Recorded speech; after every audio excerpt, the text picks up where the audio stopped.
Hello my fabulous Scrappy friends. So I am working on my Memory Dex Card May this time. So I cut this little embroidery hoop. It is a COAPA Cutfile and I actually used the inside of a doily and just stitched straight through it. I had no idea if it would hold, if it would be strong enough, it would just tear, but it actually held together really well. I didn't really plan out my stitching, so it's kind of just random nothingness.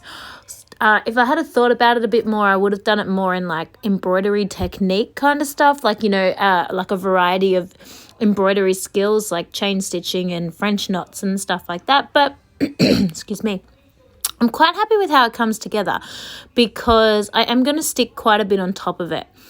The only other problem is it's a little bit too big and it covers the holes at the bottom, and I wasn't really sure how I wanted to tackle this just in terms of the stitching.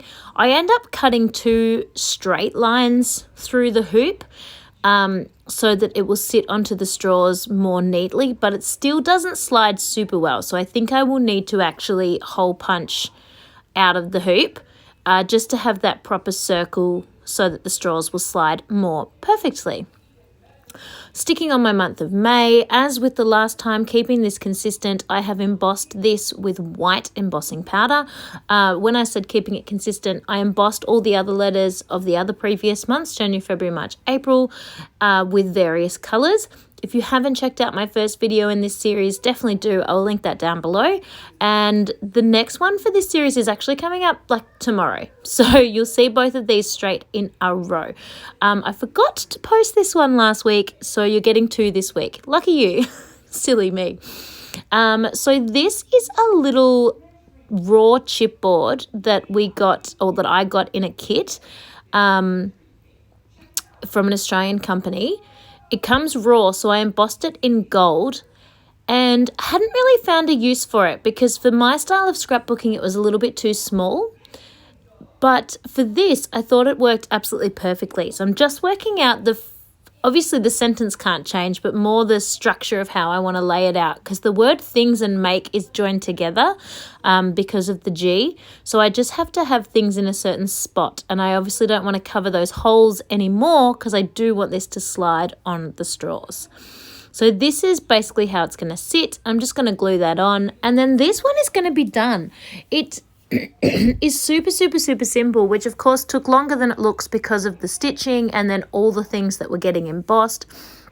But in terms of actually pulling it all together once you've done your prep work, this took about 3.5 seconds. It was so quick and easy, which is just what you want when making these little things. You want it to be fast and fun and feel like you're achieving and you're making something.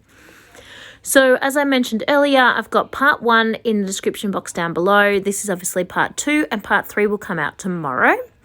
So make sure you check back if you're interested in seeing all my finished months. And then I will get started on how I'm going to make the cards. I'm 99.9% certain that I'm going to use this as like a birthday thing, and maybe other important dates that I want to remember year after year after year. But I'm not 100% sure how it's going to look yet, so we will wait and see. This one here for June, I am making a fringed heart. Normally I hand cut all my fringing because I don't know why, because I'm crazy like that. But for this time, for the first time in my life, I actually found a cut file and used a cut file. I created a cut file. I didn't find it. I found a free version of just straight line fringing, and so I divided another heart into sections with the straight line fringing. Anyway, did that on my silhouette. It turned out pretty good. The section, like the lines in between are actually, you can sort of see in the one that I haven't glued down yet that they're actually not just one straight cut. There's like a teeny little slither that's been taken out. So it does make the fringing a bit sort of wider and fatter than I would normally have done. But because I'm backing it on top of the same pattern paper, you certainly hide it and it doesn't matter at all. And it was definitely hands down quicker than me having to do it by hand. So I think I will tweak it just a little bit, but in general it worked quite well to have it as a cut file. So I'm definitely going to remember this again in the future. Just like to mess it up and give it a little bit of texture. And then having a little play with how I want this to look on the month of June. I have some embellishment ideas off to my left, but I'm not 100% sure which ones I'm going to go with. I kind of like this tucked in floral piece, but I also think the swan is just super cute, but it's just a little bit too much to have both. It doesn't quite fit on the page. As much as I would like to, I end up covering so much of that heart that was kind of a waste of time to fringe it. So I don't want to do that. I want to have one or the other. So I'm just having a look at what I prefer. So I'm definitely going to use Make Today Great, and I'm definitely going to use the swan or the floral, but which one? And you know, there is no right answer to that question. They both look awesome. They're both super cute. I just don't know. I decided to tie the black in a little bit more, so I did some stitching all the way around the edge, which definitely affected how the Love Heart fringe would fringe, because it obviously held down the section that's around the edge. But I do like it. I really like the texture that stitching adds, and B, just adding in that little bit of black as well. So I've decided I'm going to roll with the floral piece. I'm going to glue that bit on first, and then attach the whole love heart. And again, I'm just watching. You can't go too far out on the sides because it won't fit inside your box, and you can't cover the holes at the bottom because it won't slide on the straws. So I'm just being super careful with placement. I've also had a few other months where I've covered a lot of the actual month, and I've had to just stick the letters sort of in a guesstimate of where they should go. And sometimes I don't want to do that. I actually really like the way the cut file is designed to be able to see the outline of the month. So I'm conscious of sort of keeping that true if I can. And there is little old June. I'm really happy with this one. I really love the colours in this series, these 4 that I've made today.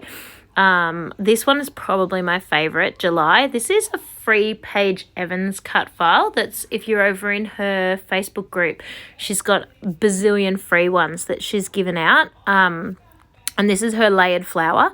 I didn't stick any of them together. I decided to tie them together with string. So I put a needle on each end of my string, and I'm just piercing 2 random holes. Well, I shouldn't say random. I am trying to sort of line them up color-wise. There's some sort of darker petals that I'm putting on opposite sides, and I also am sort of trying to not have all the flowers in exactly the same like orientation, so that the petals are sort of alternating where they go, but I'm not being too super picky about it. So once I have done all of these, I am actually just going to tie it off with a knot. And that's literally all I do to hold this stack of flowers together, and it works totally fine. It's really nice and secure, so I was really pleased with that. I think that paper that I'm using with the florals is a Heidi Swap paper, and I believe the ephemera is Heidi Swap ephemera too, but I could be wrong about that. And so there's my gorgeous flower. It turned out really super cute. So I'm going to glue that on. Glue on the June. That is COAPA embossing powder. I do find that the letters are sort of curling just a little bit with the heat from the embossing, so I do kind of have to hold them flat. You'll often see me hold my palm across the top of them just to sort of flatten those letters in place. There I go right now, of course. And then sticking on my flower. And I'm going to tuck a few little bits and bobs in amongst the petals there. I've seen other people do this before, and I think it's a really cute effect.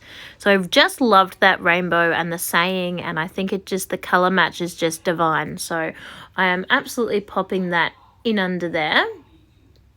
Oh, and if any of you are playing along at home, the actual cards, like the month cards, the backing cards, when I cut them out, I cut them as a rainbow.